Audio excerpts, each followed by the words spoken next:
নির্দেশ অনুযায়ী আগামীকাল অর্থাৎ ২১শে নভেম্বর উচ্ছেদ করা হবে কালিয়াচক চৌরঙ্গি মোড় এলাকায় জাতীয় সড়কের ওপর অবৈধভাবে বসা ফুটপাত ব্যবসায়ীদের দোকান, যার কারণে বুধবার সকাল থেকেই জাতীয় সড়ক কর্তৃপক্ষ, পুলিশ এবং বিদ্যুৎ দপ্তরের কর্মীদের সহযোগিতায় সরকারি জায়গা মাপজোক করে দাগ দেওয়া হয়।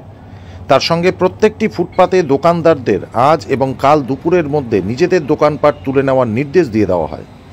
আগামীকাল প্রচুর পরিমাণে পুলিশ বাহিনীর সহযোগিতায় জাতীয় সড়ক কর্তৃপক্ষ নিজেদের রোডের জায়গা খালি করবে। আজ শেষ নির্দেশ দোকানদারদের জানিয়ে দিলেন জাতীয় সড়ক কর্তৃপক্ষ।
মালদা কালিয়াচক থেকে ঝন্টু মণ্ডলের রিপোর্ট, সংবাদ বাংলা টিভি।